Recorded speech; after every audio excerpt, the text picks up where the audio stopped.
Yan bang tinatawag mong pamilya, Eros? Habang ikaw ay nasa yate kasama ang kabit mo, naka-champagne at nakalublob sa luho, ang asawa at anak mo, ano? Talbos ng kamote ang kinakain? Walang ilaw? Walang pera at nasunog pa ang bahay?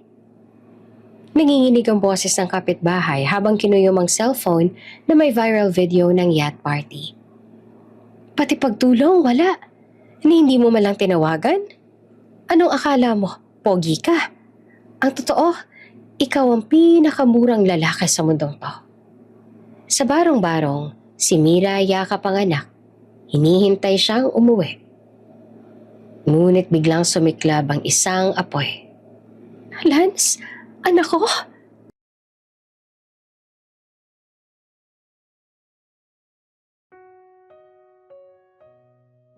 Mainit ang ilaw ng bar. Sumasayaw sa hangin ng amoy ng alak at pabango ng mga bisita. Halos lahat ay masaya. Nagtatawanan, nagsasayawan. Pero sa isang sulok, may lalaking hindi makasabay sa mundo. Si Eros Monteverde, tagapagmana ng Monteverde Holdings. Sanay sa karangyaan, pero ngayong gabi, basag. Nakahawak siya sa baso ng alak, nakayuko at paulit-ulit na binubulong. Bakit mo ako iniwan, Sabrina? Isa pang tagay, isa pa ulit, hanggang sa hindi niya naramdaman ang pait ng alak. Pati na rin ang sakit sa dibdib. Lumapit ang bartender. Sir, baka sobra na po. Ngumiti si Eros sa mapait. Walang sobra sa taong iniwan. Sa kabilang dulo ng bar, abala naman si Mira de la Peña, isang waitress sa working student. Pawis, pagod, pero nakangiti pa rin. Pangarap niyang makatapos ang pag-aaral at maiahon ng ina sa hirap. Mira, table 9 no, yung VIP na lasing na. Sabi ng kasamahan niya. Sige, ako na. Habang naglalakad dala ang tray ng alak, napansin niya ang lalaking mag-isa sa dulo. Maganda ang suot, mamahalin, pero halatang wasak. Sir, okay lang po kayo? Mahinahon niyang tanong habang inaaabot ang baso. Ngunit bago pa siya makalayo, bigla siyang hinawakan sa braso ni Eros. Sabrina? Sir, hindi po ako. Ngunit hinila siya nito. Mahigpit, sabay yakap. Sabrina, huwag mo akong iiwan. Natigilan si Mira. Nanigas sa kinatatayuan. Ramdam niya ang titig ng mga tao sa paligid. Ang ilan ay nagbulungan. May iba pang kinuha ang cellphone ng eksena. Sir, bitawan niyo po ako. Please. Nanginginig niyang sabi. Pero lasing na si Eros. Lumapit ang dalawang bodyguard. Sir, uwi na po tayo. Kasama ko siya. Sagot ni Eros. Sabay turo kay Mira. Nagkatinginan ng mga tauhan. Halatang takot na baka magwala ang anak ng amo. Miss, samahan niyo na lang po muna si Sir. Ihahatid din namin kayo mamaya. Ha? Pero, hindi pa natatapos si Mira. Hinawakan na siya ng isa sa braso.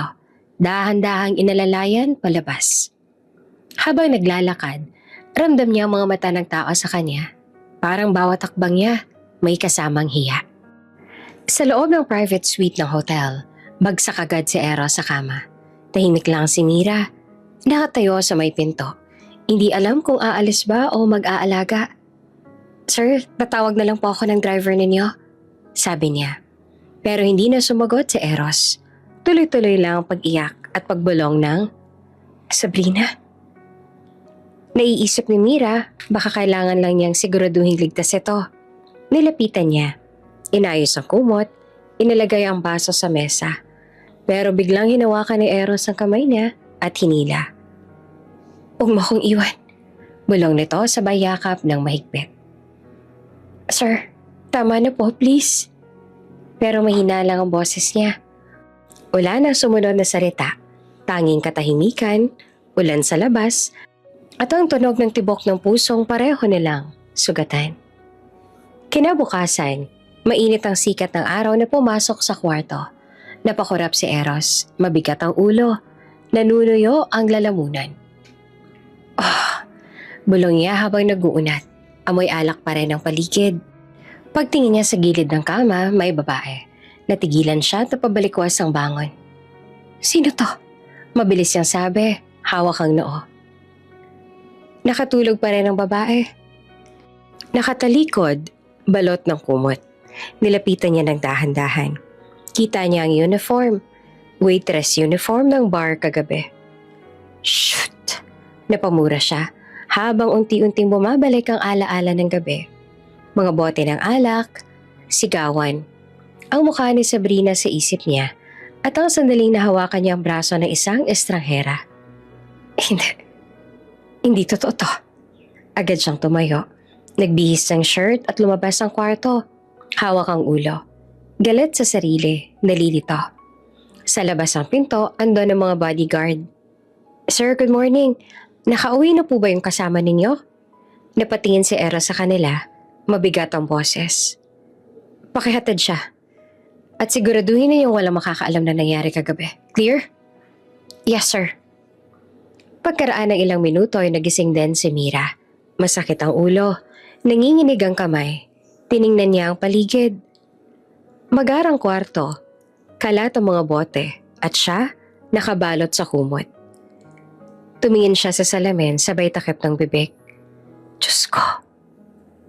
Lumapit ang bodyguard. Ma'am, ihahatid na po namin kayo. Tahimik lang siya na nanginginig habang nagbibihis. Habang bumababa sa elevator, pinipigilan niya ang luha.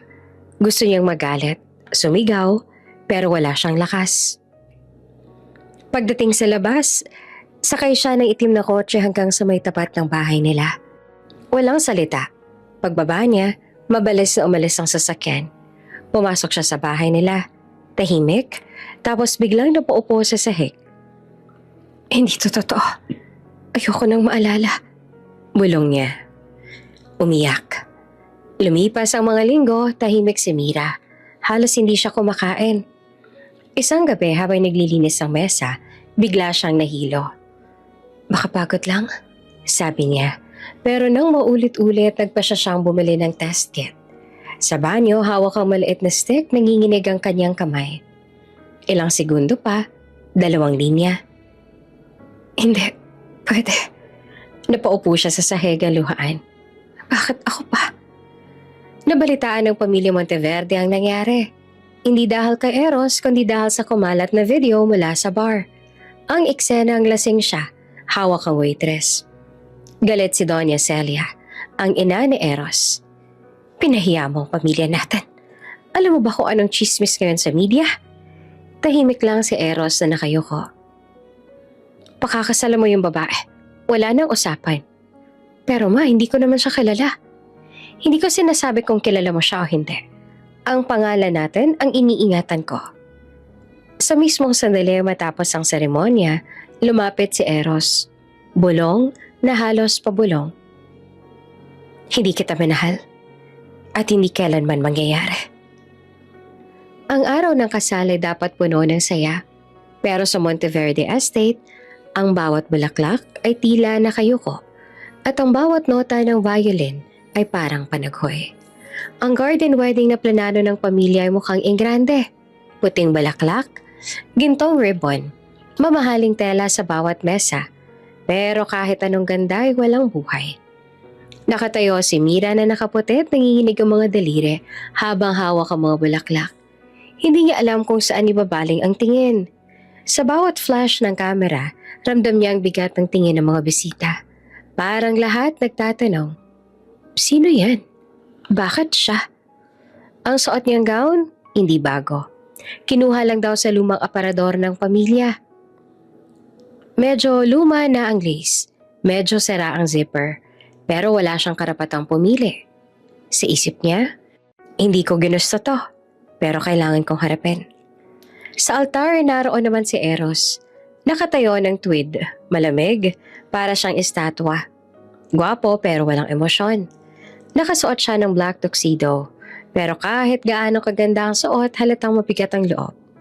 Ang mga mata niya, hindi nakatingin kay Mira. Nakatitig lang sa malayo, parang gustong mawala. Sa tabi niya ay nakaupo si Doña Celia, ang ina. Elegante, matalim ang tingin. Nilapitan niya ang anak bago magsimula ang seremonya at bumulong. Umiti ka, kahit pilit. Hindi tayo hahayaang pagtawanan ng lipunan. Pero hindi ngumiti si Eros, ni hindi nga siya tumingin sa ina. Tahimik lang, malamig, at galit. Hindi kay Mira, pero sa buong sitwasyon na itinali siya sa kasal na hindi siya pinili. Habang naglalakad si Mira sa aisle, ramdam niya ang bawat hakbang. Mabigat. Naririnig niya ang bulungan ng mga bisita. Ang ilan ay kaibigan ng pamilya Monteverde. Ang ilan naman ay negosyanteng dumalo para sa pakitang tao. Yan ba yung waitress daw? Ang tapang ni Donya, pinakasal pa rin kahit ganun ang issue. Kawawa naman si Eros. Hindi niya kailangang marinig lahat. Sapat na ang bawat salitang tumatama sa puso niya.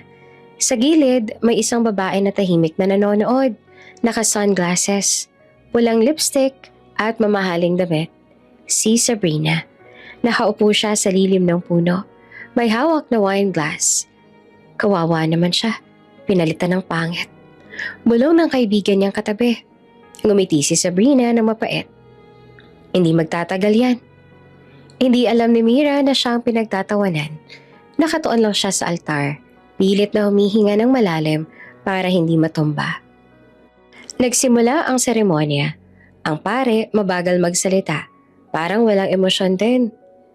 Sa hirap at ginhawa, sa sakit at saya. Walang tumugon. Tumingin ang pari kay Eros sa parang naghihintay ng sagot. Mr. Eros Monteverde, tinatanggap mo ba si Mira de la Peña bilang iyong asawa? Sandaling katahimikan. Sumingap si Eros.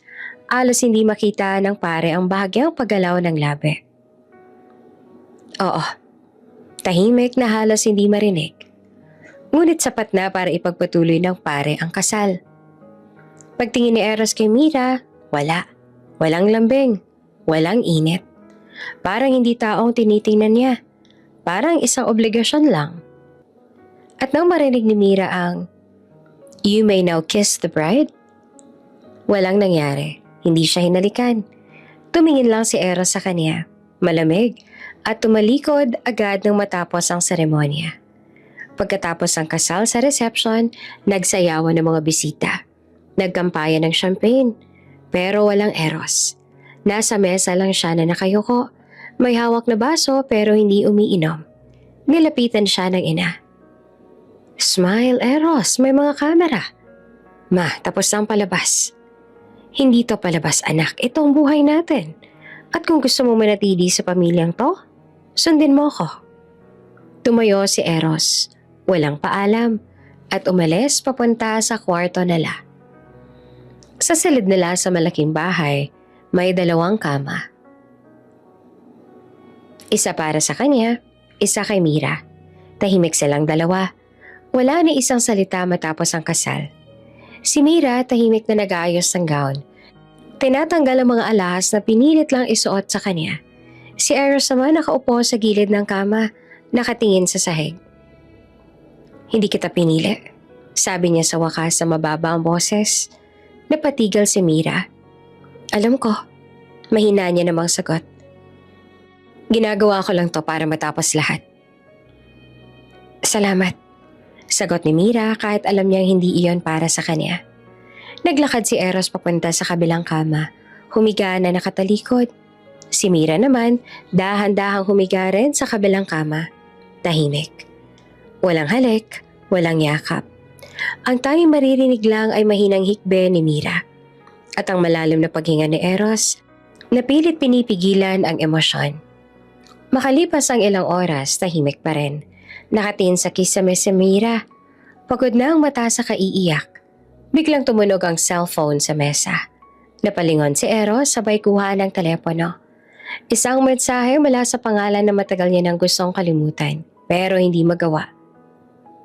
"Sabrina, I'm back. Come home to me." Natigilan siya at napasapo sa ulo. Sabay pikit ng mata. Habang sa tabi niya si Mira tahimik lang, pero ramdam ang bigat ng hangin. Hindi niya alam kung bakit may luha sa mga mata niya, pero alam niyang mula sa gabing iyon, ang kasal na pinilit ay magiging impyerno ng walang apoy, puro lamig at sakit. Lumipas ang mga taon, tahimik na umikot ang mundo ni Mira sa maliit na bahay na pinaupahan sa kanya ng isang mabait na kapitbahay. Wala ng mansyon, wala ng marangyang silid, pero may maliit siyang mundo. At sa gitna noon, ang pinakamahalagang nilalang sa buhay niya. Isang umaga, habang sumisilip ang unang sinag ng araw sa bintana, marahang dumilat si Mira. Sa tabi niya ay nakahiga ang sanggol niyang lalaki, si Lance. Mahimbing ang tulog, may maliit na ngiti sa labi. Pinagmasdan niya ito sabay haplos sa pisngi. Ikaw lang dahilan kung bakit ako humihinga, bulong niya. Ang mga mata niya may halong pagod at pag-asa. Kahit hindi perpekto ang mundo, may dahilan pa rin siyang bumangon. Pero ang buhay hindi naging madali. Tuwing tanghali, makikita si Mira sa tabing kalsada. May payong na sirang balangkas, nagtitinda ng gulay. May mga kamates, talong, sitaw, at minsan ilang perasong prutas na galing sa kapitbahay. Habang inaasikaso ang suki, may bata sa gilid na nakaupo sa kahon. Masiglang kumakain ng tinapay. Nanay, gusto ko po ng juice, sabi ni Lance na nakangiti. Pag nakaubos tayo ng gulay, bibili tayo ha? Sagot naman ni Mira, sabay kendat. Simpleng usapan, pero doon lang siya nakakuha ng lakas. Ang bawat ngiti ni Lance ay parang liwanag sa pusong matagal nang madilim. Pero hindi lahat ng mata mabait. Sa kabilang tindahan may mga tsismosa, mahilig sa bulungan. Akala ko ba masayaman ang asawa niyan? Bakit nagtitinda ng gulay? Baka naman pinatalsik na. Hindi nga sinusundo ng sasakyan. Sayang, gwapo pa naman sana yung asawa. Narinig yun ni Mira lahat, pero pinili niyang tumahimik. Walang balik, walang paliwanag. Ang ginawa niya lang ay haplosin ang buhok ng anak at ngumiti, kahit pilit. Hindi mo kailangan marinig yan, anak. Basta mag-aaral ka ng mabuti, ha? Tumango si Lance, inosyente, sabay yakap sa kanya. Opo, Nay. Magiging doktor po ako para hindi ka na mapagod. Natawa si Mira, pero may luhang tumulo. Salamat, anak. Sana patupad mo yan. Isang hapon sa palengke, si Mira ay may hawak na bayong ng gulay. Habang karga ang anak sa kabila, pawis, pagod, pero kalmado. May munting ngiti sa labi dahil nakabenta siya ng marami. Pag-uwi, dumaan siya sa maliit na tindahan ng kape. Habang naghihintay, may narinig siyang mga tao sa kabilang mesa. Uy, nakita mo ba yung post sa social media? Si Eros Monteverde, yung businessman na may scandal noon? Ang gwapo, no? Baka nagkabalikan na sila nung ex niya. Ang sweet nila sa yate. Napalingon si Mira. Para siyang binuhusan ng malamig na tubig. Lumapit siya ng dahan-dahan. Parang natutuliro sabay sumilip sa cellphone ng babae. At doon niya nakita si Eros. Nakangiti, nakayakap kay Sabrina. May caption pang, "Back to where we belong." Nanlamig ang mga kamay niya. Nabitawan niya ang bayong. Kumalat sa lupa ang mga gulay. Tumigil ang mundo. Hindi niya alam kung saan siya titingin. Sa mukha ba ni Eros sa dati niyang iniyakan? O sa anak niyang mahigpit na nakayakap sa kanya ngayon? Nay, bakit po? Tanong ni Lance na inosente. Napakapit siya sa anak at pilit na ngumiti. Wala anak, nadulas lang si mama. Pero sa loob niya, parang tinuhog ng sibat ang dibdib. Hindi dahil mahal pa niya si Eros, kundi dahil alam niya ang habang masayang ama sa piling ng iba, ang anak naman ay lumalaki ng walang yakap mula sa kanya. Habang naglalakad pa uwi, bitbit ang bayong at ang anak, dahan-dahan tumulo ang luha. Hindi siya umiyak ng malakas. Sanay na siyang lunukin ng sakit.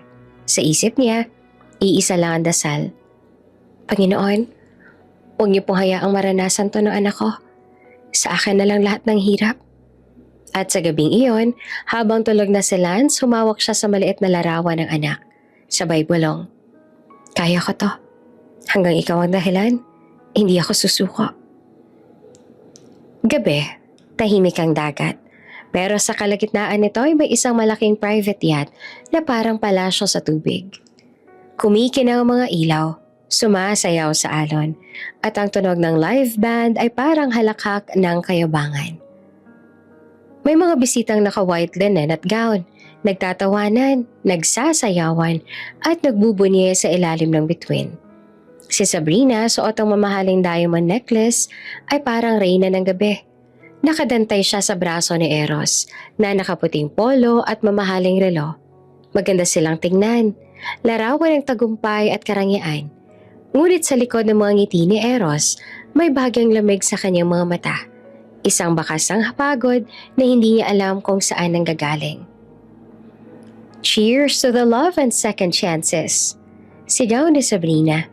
Habang nagtataas ang champagne glass, tumawa pa ang mga bisita. Si Eros pilit ding umiti. Hindi niya alam kung dahil ba sa alak o sa musika, pero parang may parte sa kanya na walang maramdaman. Habang sumasayaw si Sabrina sa gitna ng deck, nilapitan siya ng isa sa mga kaibigan nito.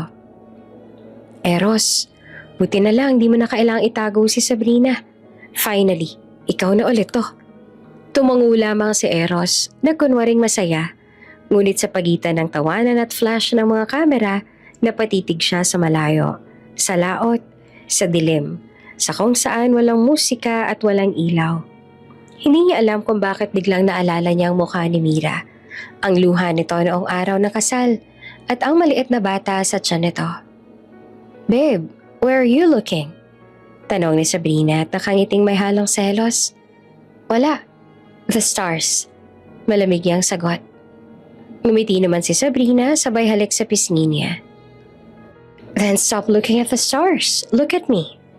Tumawa ang mga bisita. May nagpicture. Eros ay pilit na lang nang umiti. Pero sa loob-loob niya, parang mas malamig pa sa dagat ang gabi. Samantala, sa kabilang dulo naman ng mundo, sa isang maliit na barong-barong, halos giba na ang bubong, nakaupo si Mira sa sahig.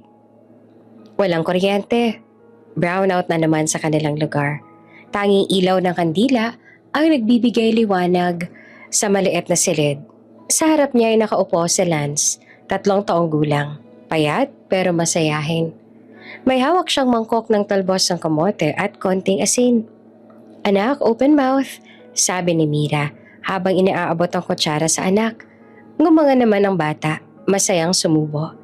Yummy, nanay! Napangiti si Mira kahit may kirot sa dibdib. Talaga? Buti ka pa natutuwa.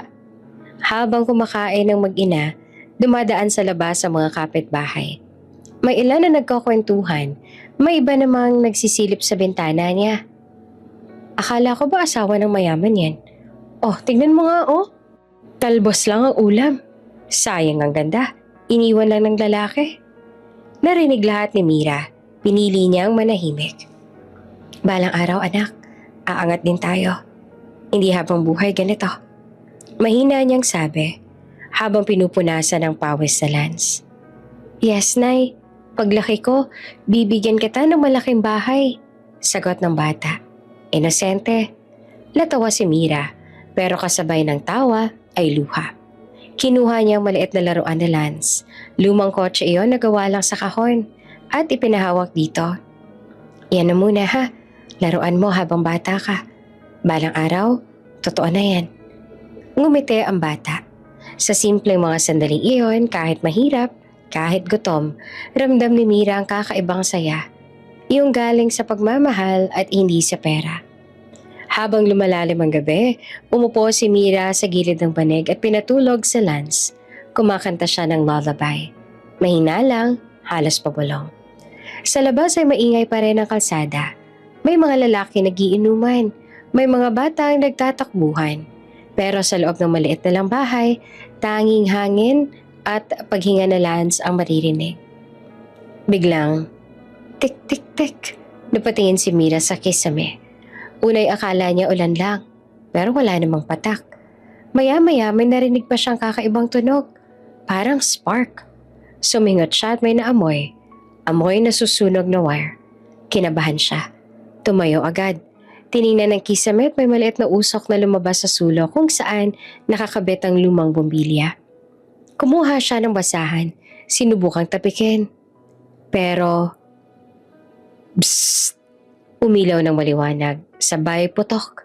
Pumutok ang wire at nagliyab ang maliit na bahagi ng dingding. Lance! Lance, gising! Mama? Gising anak, halika dito, bilis! Niyakap niya ang anak. Pinilit apulahin ng apoy gamit ang basang tuwalya. Pero kumalat ito sa manipis na plywood sa dingding. Lumakas ang apoy. At sa isang iglap, ang maliit na usok ay naging kulay kahel na liwanag na kumakain sa kanilang tahanan. Diyos ko, bakit pati ito? Bulong ni Mira habang nanginginig. Pilit niyang binuksan ang pinto. Pero dahil kahoy at luma, mahirap buksan. Umuusok na ang paligid. Mainip, nakakabulag. Tinakpan niya ng panyo ang ilong na Lance. Anak, takbo tayo ha? Takbo lang tayo. Sa kabilang banda ng dagat, ang banda sa yate ay nagpapatugtog ng slow song. Magkayakap sina Sabrina at Eros nakatingin sa buwan. Perfect night ano? Sabi ni Sabrina.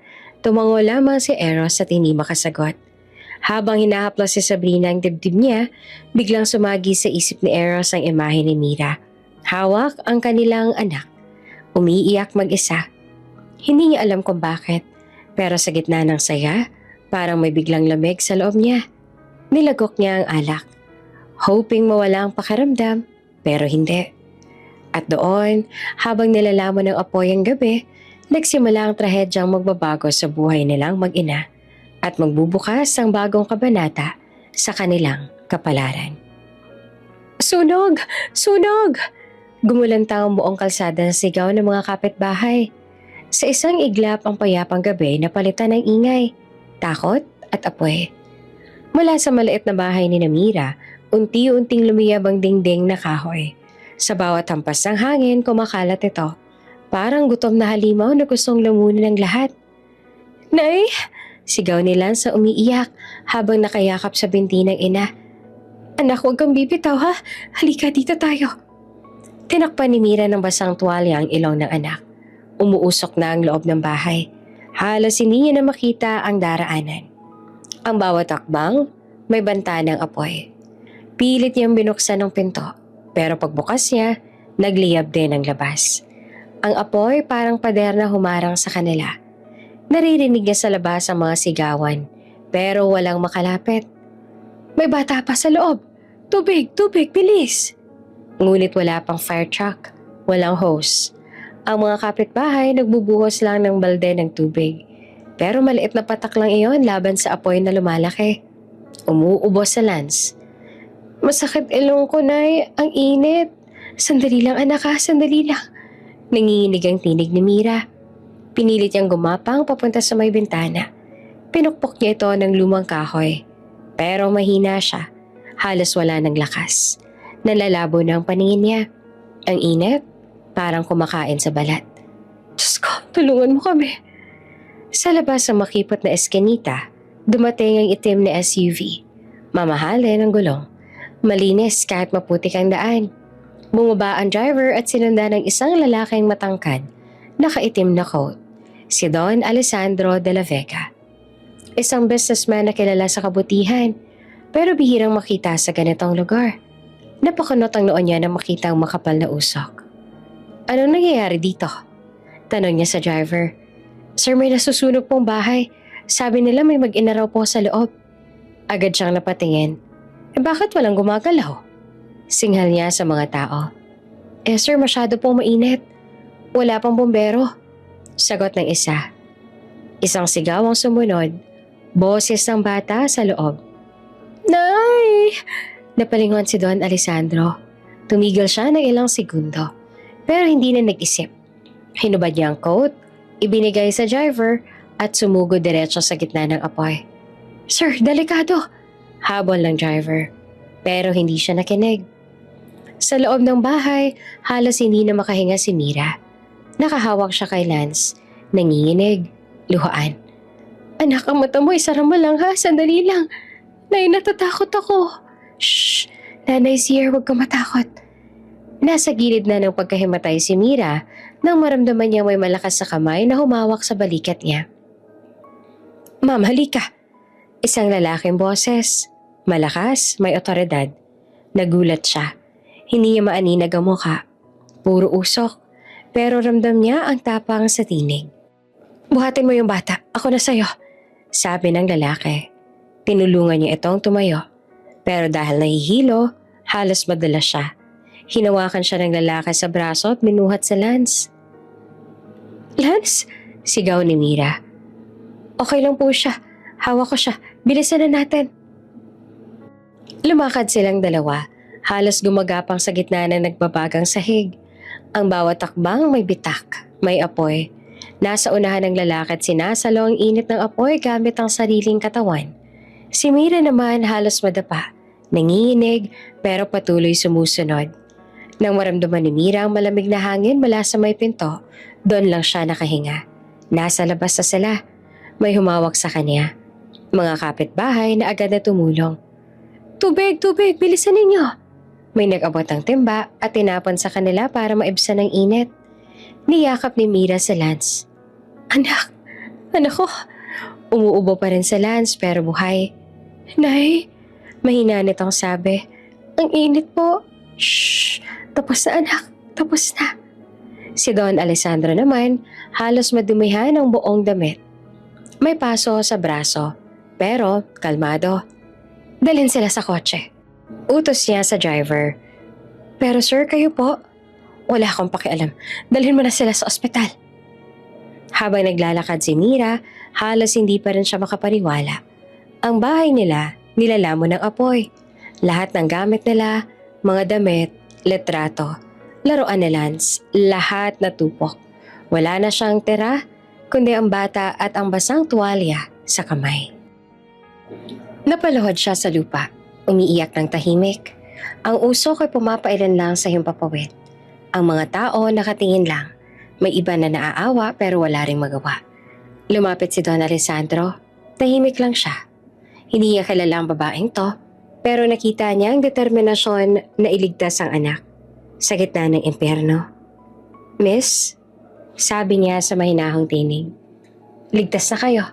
Tapos na ang panganib. Napatingin si Mira. Luhaan, nanginginig. Salamat. Hindi ko po alam kung paano po kayo papapasalamatan. Hindi na kailangan ng pasasalamat. Mabuti't buhay kayo. Tumingin si Mira sa nasusunog na bahay. Lahat po. Lahat ng pinaghirapan ko wala na. Tahimik si Don Alessandro. Tinitigan niya ang mukha ni Mira. Pagod, maalikabok, may paso. Sa braso, pero matapang. Sa isipan niya, sino kaya siya? Dumating na rin ang mga bombero, ngunit huli na. Binuhusin nila ng tubig na natitirang apoy. Ngunit sa loob ng ilang minuto natapos ang lahat. Ang barong-barong ni Mira ay naging abo. Sa kotse, nakahiga naman si Lance sa kandungan ni Mira. Tulog sa pagod. Tahimik lang si Mira at yakap ang anak. Habang nasa tabi niya si Don Alessandro. May mapupuntahan ka bang kamag-anak? Tanong nito. Wala po. Wala na rin kaming matitirahan. Sandaling tumango si Don Alessandro. Bukas ayusin natin yan. Po, may kilala akong foundation. Tumutulong rin ako ron dati. Pwede ka manatili muna doon habang hindi ka pa nakaka-recover. Hindi na nakapagsalita si Mira. Ang mga mata niya puno ng luha. Hindi lang sa takot o pagod, kundi sa unang beses may taong tumulong sa kanya nang walang hinihinging kapalit. Pagdating nila sa kalye palabas, biglang narinig nila ang malakas na crash mula sa likod. Lumingon si Don Alessandro at ang driver. Bumagsak ang bubong ng bahay ni Mira, kasabay ng malaking pagsiklab ng apoy. Kung hindi sila nakalabas sa oras, siguradong wala ng buhay na maidiligtas. Tahimik si Mira. Niyakap siya ni Lance ng mahigpit. Sa gitna ng dilim, pabulong niyang sabi, Salamat, Diyos ko. Kahit isang himala lang, sapat na. At sa labas ang nasusunog na eskinita, nakatingin si Don Alessandro. Alam niyang simula pa lang ito ng isang kwentong babago sa buhay nilang dalawa. Tahimik ang gabi sa mansyon. Ang mga ilaw malambot. Ang tugtog sa background ay jazz na parang pinong halakhak ng mayayaman. Sa gitna ng silid nakaupo si Eros, nakaslouch sa leather couch. Hawak ang mamahaling wine glass habang pinagmamasan si Sabrina na tumatawa sa harap niya.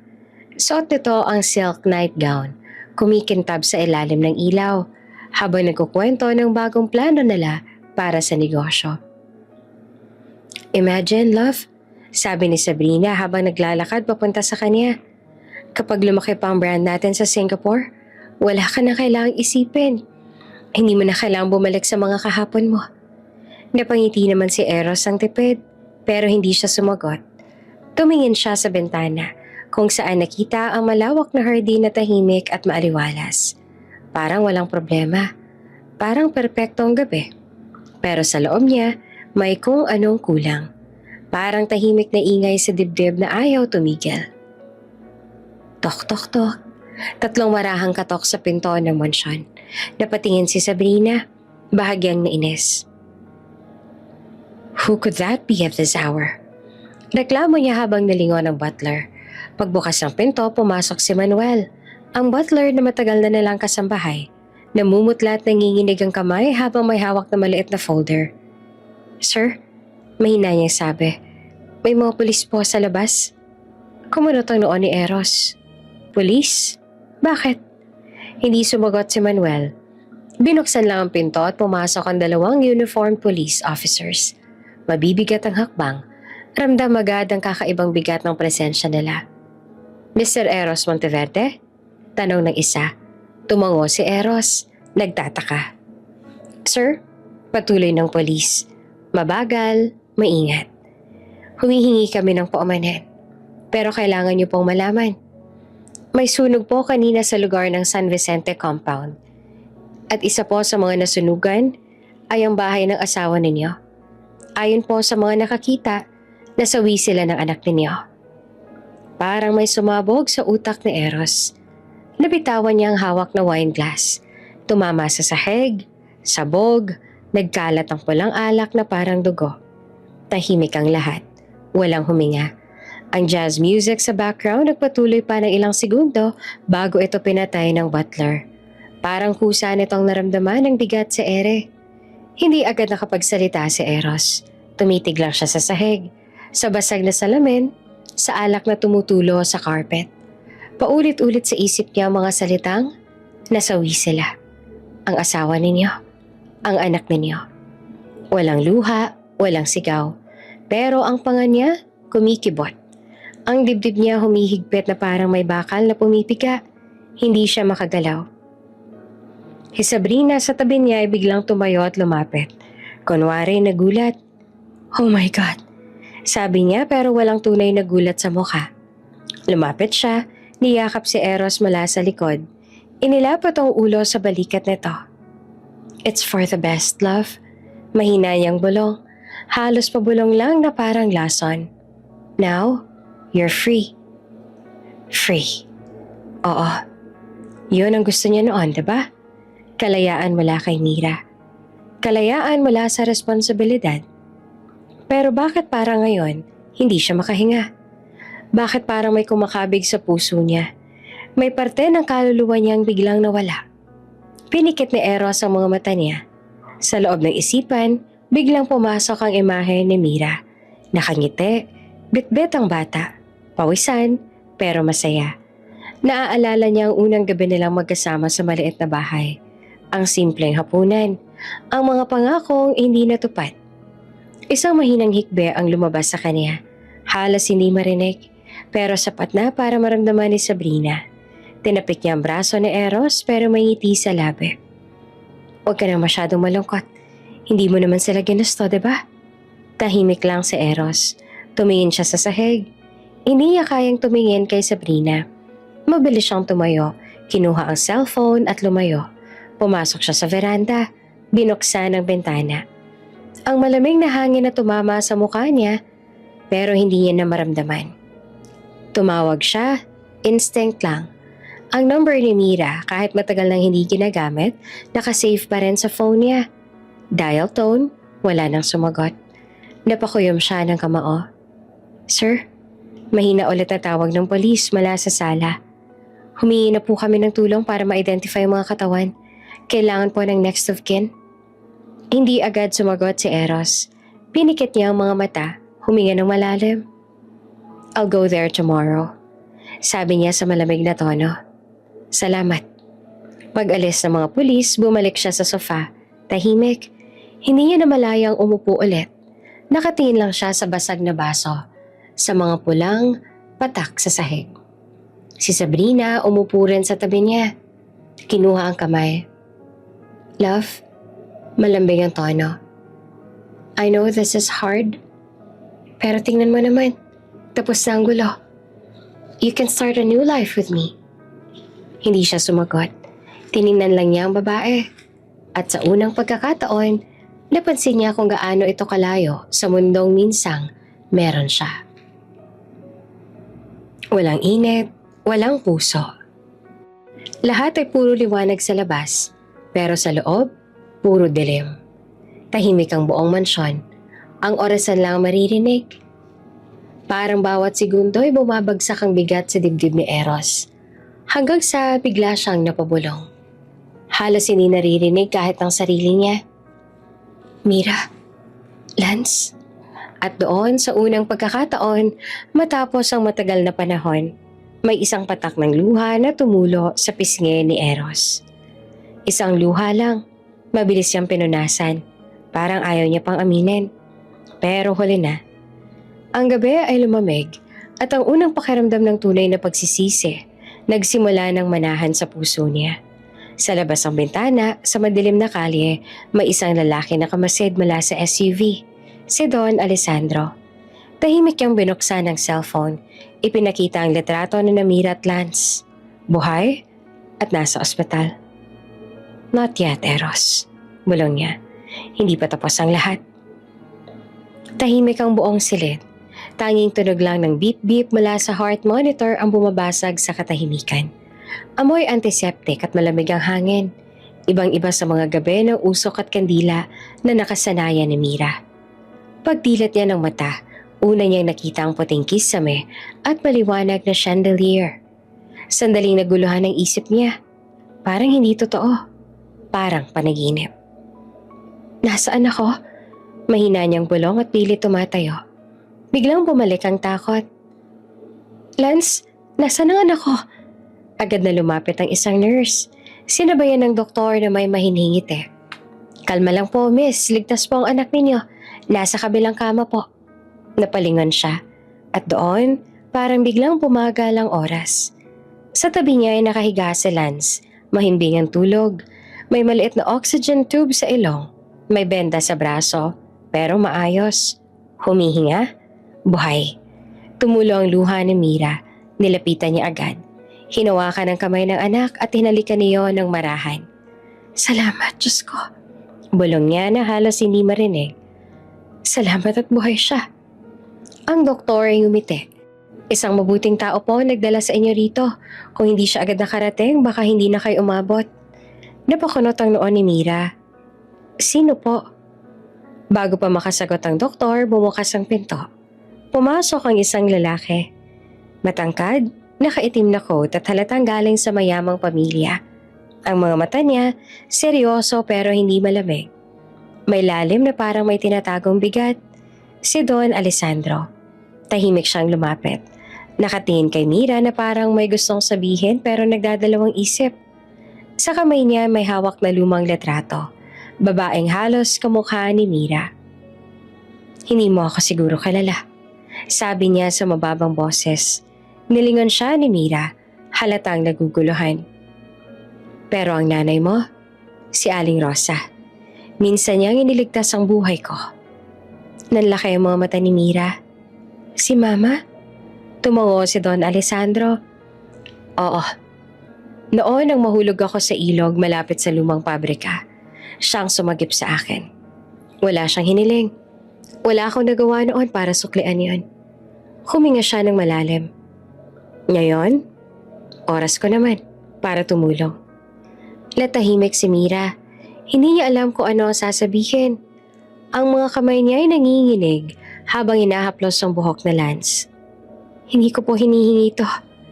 Mahinang sagot niya. Hindi ko po kailangan ng gantimpala. Umiling naman si Don Alessandro. Hindi mo kailangan.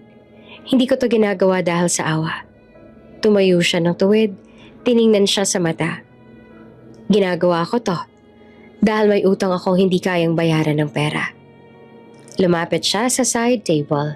Inilapag ang unang puting envelope. Dito nakalagay ang mga dokumento ninyo. Sabi niya, bagong pangalan, bagong pasaporte, bagong simula. Kinabahan si Mira. Bagong pangalan? Oo, sagot ng lalaki. Kung gusto mong mawala sa mga taong nanakit sa'yo, eto ang pagkakataon mo. Pwede kang magsimula kahit saan. Ibang lungsod, ibang bansa, wala nang makakakilala sa'yo. Tahimik si Mira. Tinitigan niya ang envelope tsaka si Lance. Hindi niya alam kung dapat ba siyang matakot o matuwa. Matagal niya nang pinangarap ang kalayaan, pero hindi niya akalaing darating ito sa ganitong paraan. Bakit po ninyo ito ginagawa? Tanong niya sa wakas. Mahina, pero totoo. Ngumiti naman si Don Alessandro. Mahina, halos mapait. Dahil minsan, may mga utang na loob na hindi kailangang singilin. Ginagawa lang kasi tama. Sandaling tumingin si Mira sa kanya. Ang mga mata nito ay may init na hindi niya matandaan kung kailan huling nakita sa mundo.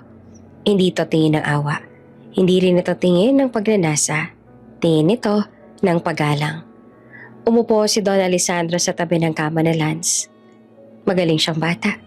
Sabi niya tiningnan ang natutulog na mukha ng bata. Matalino ang mata. Matapang. Gaya ng nanay niya. Napangiti naman si Mira at napalitan ng kaunting ginhawa ang takot. Si Lance lang dahilan kung bakit ako lumaban. Sabi niya. Kung wala siya, baka sumuko na rin ako. Tahimik lang si Don Alessandro. Tumingin siya kay Mira at parang may gustong sabihin pero pinigilan. Pagkatapos ng ilang sandali, tumayo siya. Ipahinga mo muna ang sarili mo. Ligtas na kayo dito. May mga nurse din na mag-aalaga sa inyo. Lumakad siya papunta sa pinto pero bago lumabas, huminto siya sandali. Sa labas ng kwartong to, sabi niya, hindi ka na si Mira de la Peña. Simula ngayon, ikaw na si Mariel Cruz. At ang anak mo, si Alden Cruz. Napatitig si Mira sa dalawang pasaporte na iniwan sa mesa. Malinis, bago, may mga litrato nila. Kinuha niya iyon ng marahan. Sa pagitan ng pagod at pag-iyak, may kakaibang pakiramdam siyang bumubuo sa dibdib. Hindi ito takot, hindi rin kalungkutan. Ito ay pag-asa. Hinaplos niya ang mukha ni Lance at bumulong. Anak, may bagong simula na tayo. Habang papalabas si Don Alessandro, sandaling tumahimik siya pabalik. Sa kanyang mukha, bakas ang pag-aalala. Hindi lang ang utang na loob kundi ng isang bagong misyon. Naiwan si Mira sa tahimik na silid. Nakatitig sa dalawang pasaporte sa tabi ng kama. Dalawang pangalan, dalawang tadhana. At sa labas ng bintana, unti-unting sumisikat ang araw. Hudyat ng panibagong buhay na magsisimula. Sa ilalim ng pangalang hindi na kailangang itago sa hiya, kundi ipaglaban sa pagkakataon. Tahimik ang umaga, walang paalam, walang post sa social media, walang bakas ang dati nilang buhay sa mundo. Si Mira at si Lance ay dinala sa airport, naka-black cap at shades, tila mga taong tumatakas, hindi man sa hustisya, kundi sa kalupitan ng buhay na minsan nilang naranasan. Ang bawat hakbang, bawat hinto sa paliparan ay puno ng kaba at pangungulila, ngunit may halong pag-asa. Sa loob ng private jet ni Don Alessandro, hawak ni Mira ang anak sa isang baraso at ang pasaporte naman ay nasa kabilang kamay. Bagong pangalan, bagong pagkatao, bagong simula. Tinitigan niya ang bintana habang ang mga ulap ay tila dumadaan sa kanyang nakaraan. Mabilis, malamig, at malabo. Tinitingnan niya sa Lance na tutulog ng mahimbing sa kanyang bisig. Maliit na katawan na puno ng tiwala sa kanyang ina. Balang araw anak, babangon tayo. Ang mundo natin ay magiging mas maganda kaysa sa dati. Bulong niya habang hinahaplos ang ulo ni Lance. Parang naramdaman ng bata ang init at determinasyon ng kanyang ina. At ngumiti kahit nakapikit. Ngunit bago tuluyang umalis, huminto ang jet sa isang liblib na sementeryo. Dalawang bagong hukay ang nakalantad sa lupa. Parang panandali ang katotohanan sa gitna ng katang-isip. Fake graves. Ang mga lapid ay nakaukit sa pangalan niya at ng anak. Petsa ng kamatayan, gabi ng sunog. Lumapit si Mira at niyakap ng mahigpit at hindi niya mapigilang pumikit. Ito ba talaga ang kailangan para makalaya anak? Ang kanyang boses ay mahinang bulong. May halong takot, lungkot, at determinasyon. Umikot siya sa paligid. Bawat sulok ng sementeryo ay tila nagbabalik ng alaala ng sunog, ng hapde, ng pang-aapi, at ng bigat ng mundo. Sa kabilang dulo, hindi nila nakikita, nakatayo si Eros Monteverde. Nakayuko siya sa harap ng libingan, nanginginig ang panga, kumikirot ang dibdib sa bigat ng hindi niya maintindihang damdamin. Hindi siya umiiyak, ngunit ramdam ang bigat na parang nakadagan sa kanyang puso. Ang katahimikan ng sementeryo ay nagiging masalimuot sa bawat paghinga niya. Lumapit ang butler kay Eros, mahinang naglapit ng tissue. "Condolences, sir." Hindi naman sumagot si Eros. Hindi niya alam kung sinong kinokondena ng kanyang puso. Ang tadhana, ang sarili, o ang pagkakataong hindi niya pinili. Ang hangin ay malamig at tila paligid mismo ay naglalakad sa pagitan ng nakaraan at ng kawalang katiyakan. Sa loob ng sasakyan, si Sabrina ay nakatingin sa malayo mula sa bintana. May ngiting tagumpay. Finally gone. Bulong niya na lang na parang panalo. Hindi panghihinayang, kundi isang pagdiriwang ng kanyang sariling kalayaan mula sa mga taong hindi niya pinili. Ang eksena sa labas ay tahimik, pero sa puso ni Mira at Eros, puno ng alingaw-ngaw ng nakaraan. Maya-maya, lumipad ang jet. Habang umaangat ay tumutulo ang luha ni Mira. Hindi dahil sa lungkot, kundi dahil sa takot at pangako sa anak. Nababangon sila mula sa lahat ng pinagdaanan. Si Lance ay nakatulog na lamang sa kanyang bisig. Ngunit hinawakan ng kamay ng ina sa kanyang munting kamay at ngumiti ng mapayapa. Isang simpleng ngiti na nagbigay ng lakas kay Mira para magpatuloy. Sa flight, nagkaroon ng katahimikan sa loob ng jet. Si Don Alessandro ay tahimik, nakatingin sa mga ulap, nag-iisip. Ngunit handang maging gabay sa bagong buhay ni Mira at Lance. Ang hangin mula sa aircon ay malamig at malinis. Tila nagsasabi na bawat hininga ay pagkakataon para sa bagong simula. Sa kabilang dako, si Eros Monteverde naman ay iniwan sa sementeryo. Nakatayo sa pagitan ng dalawang pangalan na noon ay kanyang mundo. Tumayo siya ng matatag. Pinilit ayusin ang sarili, kahit ang sakit ay tila nag-iwan ng peklat sa puso. Ang bawat hakbang niya pabalik sa kanyang kotse ay mabigat, ngunit puno ng pagninilay at pangungulila sa pagkakataong hindi niya na maibabalik. Sa jet, si Mira ay tumitig sa malawak na karagatan sa ibaba. Ang bawat alon ay tila paalala ng mga luha, hirap at pagmamahal na inilaan niya sa anak. Sa isip niya nagsimula na ang bagong kabanata. Walang Eros, walang Sabrina, walang lumang buhay, kundi isang mundong kanilang tatayuan at bubuuin ng magkasama. Habang ang eroplano ay umaangat sa ulap, naglakbay sila sa bagong mundo. Si Lance hawak ang kamay ng ina, ngumiti ng payapa. Hindi na alam, ngunit iyon ang simula ng pagbubuo ng bagong imperyo.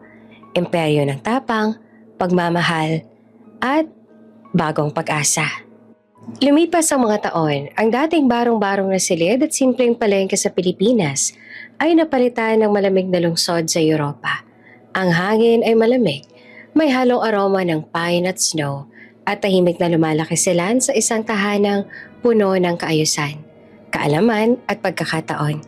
Sa halip na lumaki sa ingay ng kalsada, mga bookshelf ang kanyang paligid.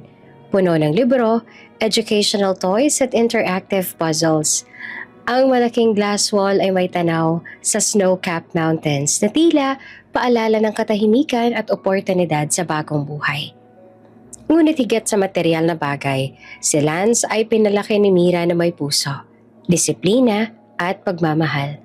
Ang bawat araw ay may routine. Morning jog sa garden ng villa, nutritious breakfast, at study session sa ilalim ng maliwanag na lampara habang si Mira ay kaharap sa kanya, nagbibigay ng gabay. Si Mira mula sa pagiging takot at iyakin na dalaga sa palengke ay naging isang babaeng matatag. Natutunan niyang magsalita sa boardroom, magbasa ng financial charts at tumawak ng negotiation calls. Lahat ng ito ay dala ng mga business training program ni Don Alessandro. Hindi para maging dependent, kundi para matutong lumaban sa buhay at lumakad sa mundong dati sumupil sa kanya. Madalas siyang sabihin kay Lance, "Hindi tayo dapat takot sa mayaman, anak. Matututunan natin silang makalaban sa paraan na tama." Oops! May break muna.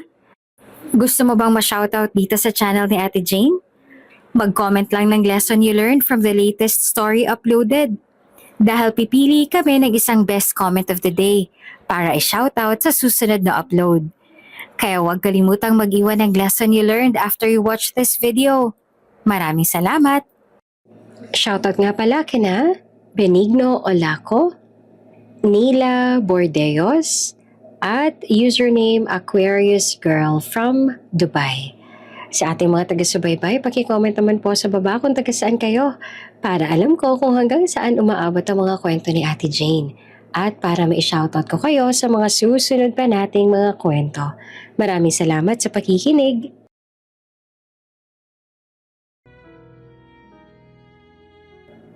Si Lance, bata pa lang, may pambihirang talino. Kaya niyang solusyonan ng mga puzzle na pang-adults at lagi siyang sinusubok ng kanyang mga tutors. 3 business professors, private coding mentor, at chess coach. Sa paaralan, naging batang chess champion at sa bawat presentation, kitang-kita ang kakaibang disiplina at katalinuhan. Hindi lamang sa akademya, kundi sa mga simpleng desisyon. Laging may maingat at mahinahong pagsusuri. Isang gabi, magkasama silang nag-aaral sa malawak na dining table, puno ng mga libro at laptop. "Mom," mahina ngunit determinado ang tinig ni Lance. "When I grow up, I will build something big para hindi mo na maranasan ang sakit na yun muli." Napangiti naman si Mira. Hindi dahil sa pangarap ng anak, kundi dahil sa pagmamahal na hindi niya kailanman natanggap mula sa ama nito. Marami na siyang natutunan na minsang biktima, ngayon ay guro at gabay na ng sariling anak. Habang papalapit ang teenage years na Lance, lalong lumakas ang determinasyon niya. Hindi puro aral lang iniintindi. May puso rin siya para sa mga taong inaapi. Madalas makita siya sa volunteer programs ng school, nagbabahagi ng lunch sa mga batang walang pagkain, at nakikinig sa mga staff na binabastos ng mga mayayamang estudyante. Sa bawat aksyon, natututo siyang magiging leader na may puso, hindi puro yaman. Sa isang gabi ng midterms, habang nag-aaral sa kanyang room, nagping ang email niya. Pinindot niya at biglang lumitaw ang subject line, Forbes Young Leader Award nomination. Tumigil siya sandali. Tumingin kay Mira na nakaupo sa tabi niya, nag-aalok ng mainit na tsaa. "Mom, look!" sabi ni Lance sa hawak ang laptop. "They recognize what we're doing. They believe in me." Si Mira ay matamis naman ng ngiti. Hindi lang sa tagumpay, kundi sa proseso na pinagdaanan nila. "Anak, ito na ang unang hakbang. Hindi pa huli ang lahat. Ngunit tandaan mo, ang pinakamahalaga, palaging may puso sa bawat desisyon." Sa window, lumabas ang malamig na hangin mula sa snowy balcony. Tumigil sila saglit sa pag-aaral.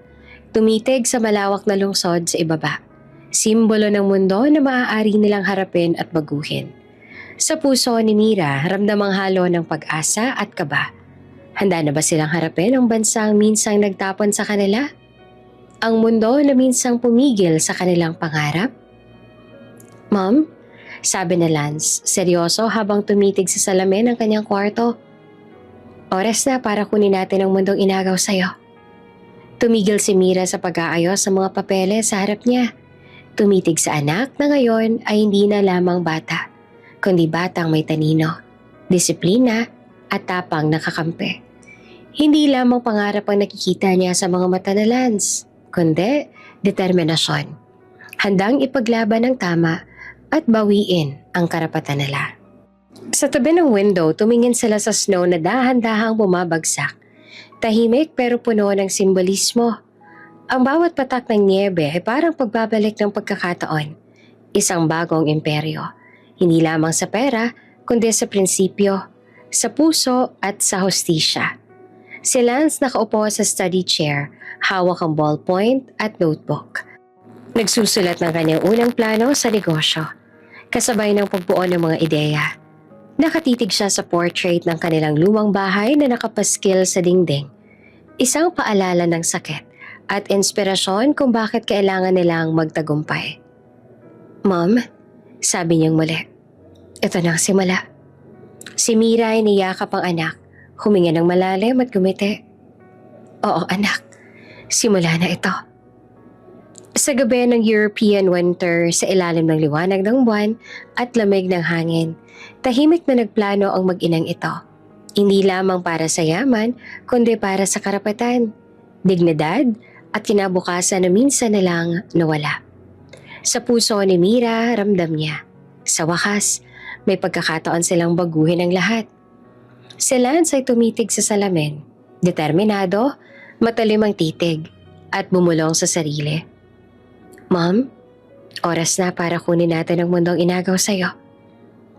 Sa kabilang dulo ng mundo, sa mataas na penthouse sa Makati, nakaupo si Eros Monteverde sa leather chair ng dining room. Ang skyline ng lungsod ay kumikislap sa gabi, ngunit wala sa mga ilaw na yon ang nagbibigay liwanag sa kanya. Ang pangalan, ang pera, ang reputasyon, lahat ay tila unti-unting dumudula sa kanyang mga kamay. Akala niya noon sapat ng apelyido at kayamanan para manatili sa taas. Ngunit ang mundo ay parang may sariling tadhana. Sunod-sunod ang problema sa negosyo. Mali-maling investment, mga proyekto na hindi nagbunga, at ang pagwawalda si Sabrina sa pera. Ang mga board meeting sa dati puno ng papuri at paghanga, ngayon ay puno ng tanong, sisi at kaba. "Eros, what's happening to the company?" Tanong ng isa sa board members. Nakatingin sa kanya na may halong pagkabigla at pagdududa. "Akala namin golden boy ka. Bakit bagsak ang contracts natin?" Sigaw ng isa pang executive. "Ito bang epekto ng personal distractions mo?" Dagdag ng isang senior advisor. Hindi siya makasagot. Hindi niya kayang ipaliwanag ang kasalukuyang gulo. Ang pride niya. Matagal nang nakabaon sa taas ang Monteverde Empire. Ngayon ay unti-unti nang natutunaw. Para bang may invisible force na humihigop sa kanya papunta sa bangin ng kahihiyan at pagkatalo. Si Sabrina, ang dati niyang sweet girlfriend na iniidolo niya noon, ngayon ay ibang tao na. Lagi sa salon, gala sa mga high-end events, shopping abroad. Iniipon ng Chanel bags at luxury items habang lumulubog ang kanilang negosyo. Mas madalas silang mag-away, hindi tungkol sa kung sino ang may tama o mali, kundi kung sino ang mas makakasunod sa kanyang ego. Isang gabi, habang nagiinuman sa study, biglang nag-vibrate ang phone niya. May viral news online. Larawan ni Sabrina sa rooftop bar, halatang masaya. Nakayakap sa ibang lalaki habang hawak ang champagne. Ang ngiti niya ay puno ng ligaya at walang pakialam sa kanya. Ang mga caption ay puno ng pang-uuyam. Parang buong mundo na nakatanaw sa kanyang pagkabigo. Napabagsak si Eros sa upuan. Napaupo, hawak ang sentido. Ang leeg, matigas. Ang mata, nakatingin sa kawalan. Ang buong mundo niya, unti-unting bumabagsak. Ang sarili niyang bahay, ang kanyang empire, ang relasyon. Lahat ay parang gumuho ng sabay. Sa kanyang puso, isang pangungusap ang paulit-ulit. Kung nandito sana si Mira at Lance, ngunit huli na.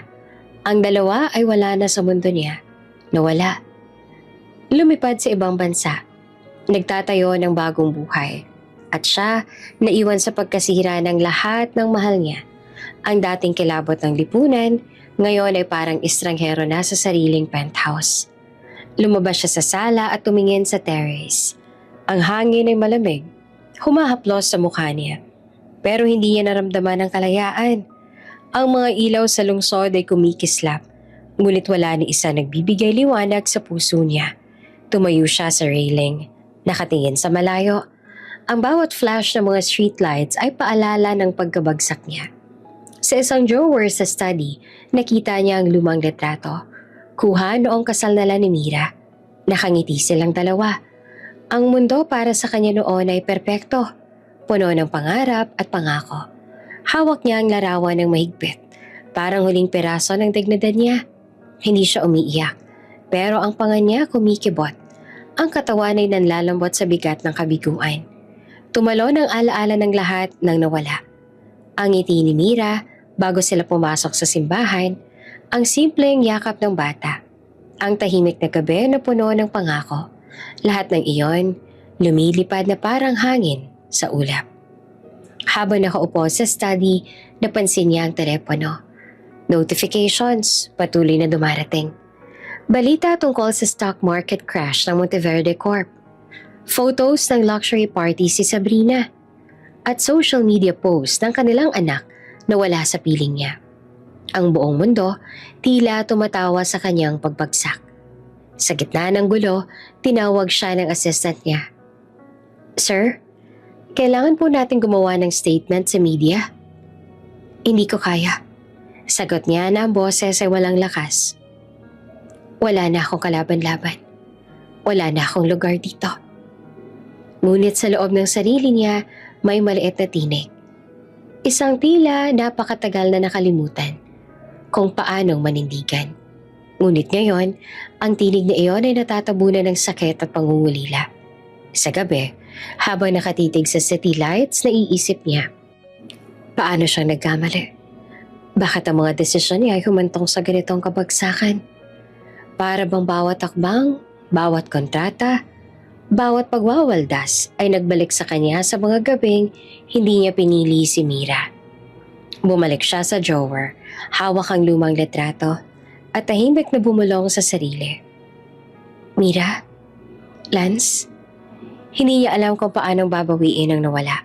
Ngunit isang bagay lang ang malinaw. Unti-unti, bumabagsak ang hari ng Monteverde Empire. At sa malayong bansa, may batang lalaki na unti-unting humihila sa kanyang ina at sa kanilang kinabukasan pataas, patungo sa mundo na minsang inagaw sa kanila. 18 taon ang lumipas sa isang tahimik na umaga, lumapag ang private jet sa NAIA. Walang announcement, walang flashing lights, walang VIP fanfare. Ang mga paparazzi, walang ideya. Ngunit sa loob ng jet, hindi ordinaryong mga pasahero ang bumaba. Si Alden Cruz, bagong pagkakakilanlan na Lance, ay 20 taong gulang na. Matikas, may sharp eyes at presensya ng batang CEO na hindi kailangan ng corona para mapansin. Naka-business suit, malinis ang postura. May dalang folder na puno ng dokumento. Hindi para sa bakasyon, kundi para sa malaking investment deals at pagpapalawak ng impluwensya sa negosyo sa Pilipinas. Kasama niya si Mariel, dati takot at basag na babae mula sa palengke. Ngayon ay eleganteng babae na may tahimik na kumpiyansa. Nakasuot ng off-white pantsuit, ang buhok ay maayos, ang mukha ay may karisma at respetado. Para sa karamihan, hindi kilala ngunit para sa mga nakakaalala ng nakaraan, siya ang babaeng iniwan at inapi. At ngayon, bumangon na. "Handa ka na?" Tanong ni Mariel habang pababa sila ng jet bridge. Hawak ang kamay ni Alden sa maikling sandali. Ngumiti si Alden, matibay ang tingin sa mga city lights sa labas. "Hindi ako babalik para maghanap ng pamilya. Babalik ako para buuin ang sarili kong imperyo." Tahimik silang naglakad papunta sa sasakyan. Hindi muna nagpapakita. Kailangan muna nilang mag-obserba. Sa unang linggo, iniikot ni Alden ang business districts. Pinagmamasa ng mga kumpanya, sinusuri ang market trends at tinitingnan kung alin sa mga partner ni Eros ang pwedeng mapasok. Walang pagpapakilala, walang pagbibida. Isang tahimik na pagmamasid. Pumasok siya sa mga meetings, nag-lunch kasama ang mga big players sa industriya at unti-unting bumili ng shares sa key companies. Sa bawat boardroom, sa bawat kontrata na pinirmahan, ang plano ay malinaw. Unti-unting bawiin ang kontrol sa mundong minsang sinakop ng pamilya Monteverde. At isa sa mga kumpanyang yon, supplier ni Eros Monteverde. Isang umaga sa Makati boardroom, tahimik ang room habang pinapaliwanag ng legal team ni Alden ang detalye ng acquisition. Pinirmahan niya ang mga dokumento ng walang kaba. Tiningnan lang ang papel at ang mga mata ng board. You now own 60% of our logistics arm, Mr. Cruz, sabi ng chairman na may bahagyang ngiti. We're honored, sagot naman ng mga board members. Hindi alam ang buong plano sa likod ng ngiti ni Alden. Tahimik lang siya nang umiti. May lihim na tagumpay sa mata. Para sa iba, simpleng acquisition lang yon. Ngunit para kay Alden, hakbang ito patungo sa pagbawi ng lahat ng nawala sa kanya at sa kanyang ina. Sa kabilang dulo ng mundo, sa bahay Monteverde, natanggap ni Eros ang email. Termination notice of partnership sa supplier company. Ang unti-unting pagbagsak na sinimulan pa noong pagkawala nila ni Mira at Lance, tila nagbabalik sa kanya. Subalit wala siyang paraan para pigilan ito. Ang pangalan, pera at impluensya niya ay unti-unting humihina. Sa bawat newsletter, sa bawat report, bumabagsak ang mga investment niya. Si Sabrina mas abala sa sarili niyang buhay. Wala nang pakialam sa negosyo. Nagiiwan sa kanya sa isang piling mundo na puno ng pagkabigo. Ang mga dating pulido at glamorosong board meetings ay puno na ng tanong at pagsisisi. At sa gitna ng lahat, si Eros ay natutong muling uminom. Nakatingin sa empty chair kung saan dapat nakaupo ang kanyang anak. Muli nagbalik ang alaala ni Mira at Lance sa kanya. Ang pagmamahal na hindi niya inabot, ang pamilya na hindi niya maalagaan, at ang pagkakamaling dati hindi niya pinansin, ngayon ay parang nakatambak sa harap niya. Sa penthouse balcony pinagmamasa ni Mariel ang city lights. Malalim ang hininga. Nasa tabi niya si Alden, nakatingin rin sa ilaw ng lungsod. Ngunit sa mata niya, makikita ang apoy ng determinasyon. Lumapit siya, mahina ngunit matatag na bumulong. Simula na ng pagbawi natin, ma. Ang hangin ay may dalang kakaibang tensyon, parang paparating ang bagyo. Ngunit hindi ito simpleng hangin. Ito ang simula ng ganti, ng pagbabalik ng hustisya sa mundong sinakop ng Monteverde. Sa bawat hakbang nila sa Makati streets, bawat meeting, bawat kontrata, at bawat hakbang ng kanilang pagbabalik, isang bagay ang maninaw.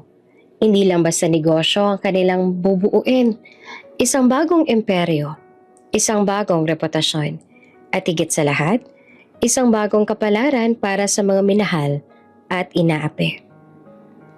Sa likod ng mga mata ni Alden habang tinitingnan ng lungsod sa gabi, isang pangako ang lumutang. Ang lahat ng pagkabigo, lahat ng sakit, lahat ng inapinala noon, babayaran at babalikan niya ng may lakas, determinasyon, at walang patid na disiplina.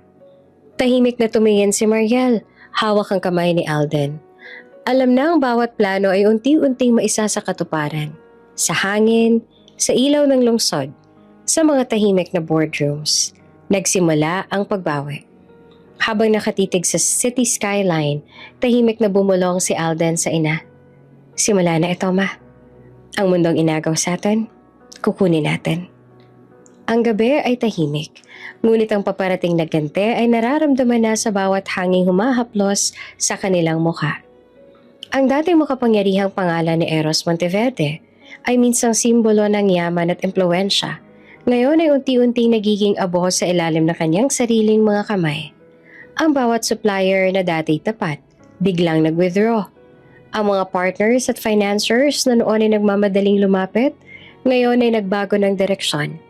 Nag-iingat at umiiwas sa kanya. Bawat araw may bagong email sa inbox niya. Ang bawat isa ay tila suntok sa tiyan. Deal cancelled. Investor pulled out. Contract terminated. Ang mga boardroom meetings ay puno ng tensyon. Ang mga directors na dati nakayuko sa kanya, ngayon ay nagtatakbuhan ng tingin sa kanya na para bang siya ang problema. Fix this! Sigaw ng isang board member. Where is your strategy? Dagdag pa ng isa. Wala ka bang alam na gawin kundi sisihin ng iba? Tanong naman ng matandang chairman. Halatang nawawala na ng pasensya. Si Eros nakaupo lang sa kanyang leather chair, hawak ang whiskey glass na walang laman, nakatingin sa mga lumilipad na email notifications sa screen. Pakiramdam niya, bawat click ay dahan-dahang durog ang kanyang dating imperyo. At sa ibabaw ng lahat ng to, isang headline ang bumangga sa kanyang dibdib. Alden Cruz, the boy tycoon taking over Asia. Kasama ang larawan ng isang batang lalaki, may hawig sa anak niyang si Lance. Hindi niya ito sineryoso sa simula. Bata pa naman, walang karanasan. Siguro ay isa lang itong lucky news story. Maling paghahambing. Ngunit habang tinitingnan niya ang larawan, may mga detalye na hindi niya maalis sa isip. Ang mata, ang panga, ang tikwas ng ngiti. Parang salamin ng kabataan niya. Parang nakikita niya ang sarili niya sa isang mundo na hindi niya nakontrolado. Kinabahan siya. Hindi niya maintindihan. Paano posibleng ganito ang bata? Paano siya nakaabot sa kanyang negosyo nang hindi siya alam? Pero hindi pwede ang takot, sabi niya sa sarili. Patay na yan. Ang huling piraso ng pride niya ay pilit niyang pinapantay sa lumang pangalan. Ngunit kahit pa sinubukan niyang baliwalain, ang panloloob na kilabot ay unti-unting lumalaki. Habang sinusubukan niyang pigilan ang pagbagsak ng kumpanya, mas lalo lamang itong lumulubog. Ang bawat attempt na i-rescue ang contracts ay nabigo. Ang mga empleyado ay naligaw, nagkakagalit at nawawalan ng kumpiyansa. Ang mga pondo nakahiwalay na sa kanya ng walang babala.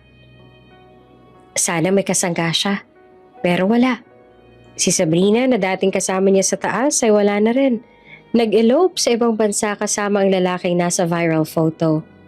Ang kanyang sarili nananatiling mag-isa sa kanyang malaking office. Hawak ang whiskey glass. Nakatingin sa larawan ni Mira at na Lance noong bagong panganak. Kaya ba ito kapalit ng pride ko? Bulong niya. Basag ang boses. Parang umiikot sa malaking kaharian ang kanyang isip ang tanong. Lumiko siya sa window. Ang lungsod sa gabi ay nagliliwanag sa malayo. Ngunit sa kanya, tila madilim. Ang dating liwanag ng yaman at kapangyarihan ay napalitan ng anino ng kahungkagan at panghihinayang. Sa kabilang dako naman ng mundo, si Alden Cruz ay nakaupo sa isang skyscraper office. Hawak ang tablet at nakatingin sa mapa ng mga negosyo ng Navarro Group. Ang bawat posisyon ay may red X mark. Isa-isa nilang nahuhulog tulad ng domino. Tahimik ngunit may kakaibang tensyon sa bawat galaw ng kanyang daliri sa screen. Hindi ito basta planong paghahari sa negosyo. Ito ang pagbawi ng bawat nasaktan, bawat naaapi, bawat pangarap na nawasak ng nakaraan. Ang bawat hakbang ni Alden ay sinadya, hindi lamang upang pahinain ang imperyo ni Eros, kundi upang puuin ang hustisya para sa ina at sa sarili. Lumipat siya sa kanyang desk, tumayo, huminga ng malalim, at tumingin sa skyline ng lungsod. Sa ilalim ng liwanag ng buwan, sa ilalim ng mga corporate towers, ang laro ay nagsimula na. Sa bawat press release, sa bawat acquisition, at sa bawat merger na pinirmahan ni Alden, may unti-unting epekto sa Navarro Group. Ang mga investor na dati nagpapakita ng respeto sa pangalan ni Eros, ngayon ay nagdadalawang isip na. Ang mga kontrata ay napupunta sa mga bagong kamay at ang dating makapangyarihang network ay unti-unting nagkakawatak-watak.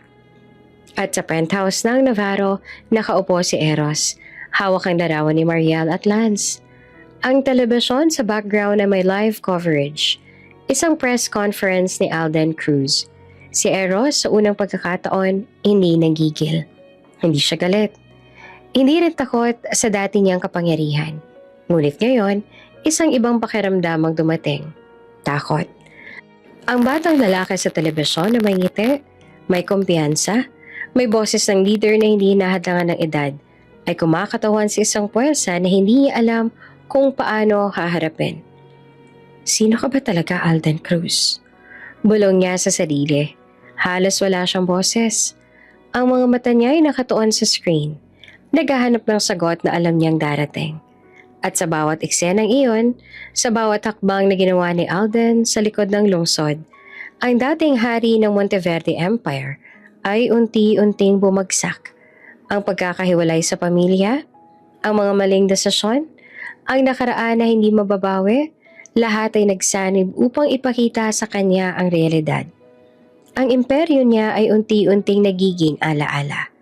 Sa boardroom ng Monteverde Group, si Eros ay nakatingin sa kanyang mga kamay. Hawak ang larawan ni Mariel at Lance. Ang puso niya ay tumitibok. Nanginginig ang paa. Kung nandito sa Lance, kung nandito si Mira, bulong niya. Ngunit huli na. Ang batang lalaki, ngayon na si Alden Cruz ay hindi na bata. At sa bawat hakbang na ginawa niya, ang ganti ay paparating. Tahimik, mapanlikha, at walang awa. Sa pinakaitim na bahagi ng gabi, nag-iisa si Eros sa kanyang malawak at malamig na opisina. Ang ilaw ng city skyline sa labas ay parang paalala ng bawat tagumpay na unti-unting lumalayo sa kanya. Pawis ang noo, nanginginig ang mga kamay, hawak ang ballpen at calculator, pero kahit ano pang gawin, lugi pa rin ang kumpanya. Pumasok ang isang tauhan, loyal noon pa man, ngunit ramdam na ang kaba. Sir, we're losing everything, bulong niya. Bulmulwak ang takot sa kanyang tinig. Hindi naman sumagot si Eros. Nakatingin lang siya sa pader, parang may kinakausap na multo. Ang kanyang isip ay puno ng takot at galit. Ang bawat email, bawat pagkatalo sa boardroom ay parang suntok sa tiyan. At doon sa kanyang loob, pumasok ang madilim na bahagi ng kanyang pagkatao. Ang utak ng taong takot matalo, takot mawalan, takot harapin ang kinabukasan. Kung mawala si Alden, bulong niya. Halos hindi marinig sarili niya. Titigil ang pag-atake. Sir? Tanong ng tauhan na nanginginig, hindi alam kung seryoso ang utos. Pinikit ni Eros ang mata, huminga ng malalim at nagdesisyon. Hindi bilang ama, hindi bilang tao, kundi bilang isang nilamon ng ambisyon at galit. Alisin niyo ang batang Alden Cruz sa landas ko. Permanently. Tahimik lang ang tauhan pero tumango. Ramdam ang bigat ng utos. Walang nakarinig, pero ang hangin sa opisina ay nanlamig na parang may demonyong ngumiti sa dilim. Habang umaalis ang tauhan, naiwan si Eros, nakahawak sa ulo niya. Parang may sumisigaw sa loob ng dibdib. Anong ginawa mo? Sa mesa ay nakakalat ang dokumento. Mga contracts na bumagsak, kumpanya na nawala. At sa gitna ng kaguluhan, isang lumang larawan ni Alden. Nahulog ang picture ni Lance noong baby pa siya mula sa lumang notebook. Dumaan ang mata ni Eros doon, pero pinili niyang hindi tignan. Sa gabing iyon, hindi lamang negosyo ang bumagsak. Kaluluwa niyang isinugal. At sa bawat takbang na gagawin niya mula ngayon, walang siguro kung sino ang panalo at sino ang talo. Ang ilaw ng skyline sa labas ay tila nagbabadya ng dilim na paparating. Si Alden, hindi alam ni Eros, ay unti-unti nang nakahanda sa laban. Maagang sikat ng araw sa Makati. Malamig ang hamog, ang mga building ay nagliliwanag sa liwanag ng morning sun, at ang kalsada ay puno ng ingay ng mga sasakyan. Si Alden Cruz, nasa loob ng armored convoy, nakatingin sa salamin habang iniisip ang charity meeting para sa Youth Innovation Fund. Hindi siya nagbabalik loob sa Manila para magpakitang tao. May mission siya, bumuo ng network para sa mga kabataan, para sa mga batang walang boses, para sa pangakong binitiwan kay Mira. Gusto mo ba ng coffee, sir? Tanong ng driver. Ngunit si Alden nakatingin sa traffic at sa sarili niyang plano, tahimik lang. Sa kalsada, hindi nila alam, may nakaabang. Isang sniper sa rooftop, nakafocus sa target. Isang motor na patuloy ang pagmamaniobra at isang tinted van na sumunod sa convoy. Hindi halata ngunit handang pumutok. Biglang may pumutok, isang sigaw, isang iglap lang, tumigil ang mundo para kay Alden. Ambush! Sigaw ng bodyguard. Ang convoy bumangga sa barrier sa gilid. Ang mga metal ay nagkalansing. Ang gulong ay sumirit sa alikabok. Ang pinto ng SUV bumukas. Duguan ng isang bodyguard, humihingal, habang naririnig ang yabag at hiyaw ng mga taong nagtatakbuhan. Isang balang tumama sa dibdib ni Alden. Nahulog siya sa sahig ng sasakyan. Nanginginig, pilit na lumalaban ang mga mata, pero unti-unting lumalabo ang paningin. Mama, bulong niya na parang kidlat at tumago sa puso ni Mira. Hindi na naghintay si Mira, naka-heels ngunit hindi alintana ang sakuna. Lumusong siya sa dugo sa kalsada papunta sa anak. Ang bawat hakbang ay may tunog ng kahapde. Ngunit wala siyang pakialam. Hawak niya si Alden, pinipilit na manatili ang bata sa kanyang pisngi. "Huwag mong iiwan si mama, anak, please," sigaw niya. Punit na punit ang tinig. Halong takot at galit. Ang katawan ni Alden nanginginig. Pinipilit magpakita ng tapang kahit ramdam ang sakit. Nagsirena ang ambulansya. Ang flash ng cameras, breaking news sa banner sa TV. Boy mogul shot, critical condition. Attempted assassination on Alden Cruz. Ang mga tao sa paligid may hawak na phones. Nag-trending agad sa social media. Bawat segundo may bagong video clip. Ang mundo para kay Alden, sandali lang, ay gulo, dugo at takot. Sa kabilang bahagi naman ng Maynila, si Eros Monteverde nanonood sa isang pribadong penthouse. Nakaupo sa leather chair, may baso ng whiskey na hawak. Biglang bumagsak sa mesa ang baso. Ang mundo niya ay tumigil, parang may kumurot sa puso niya. Hindi niya alam kung bakit nanginginig siya, pero ramdam niya ang panginginig sa katawan. Tumunog ang phone niya, tumawag ang tauhan. "Sir? Done? Wala na yon."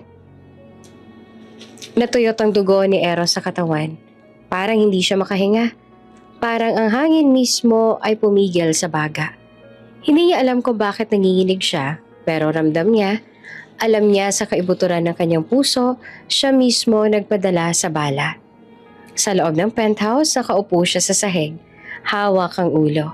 Humihingal, bawat segundo ay parang kabiguan ng buhay niya na ipon sa mga mata. Sa loob ng kanyang isip, muling naglaro ang eksena. Sniper, motor, van, at ang kaguluhan sa Makati. Hindi pa siya nakaka-move on. Hindi alam ang dapat niyang gawin.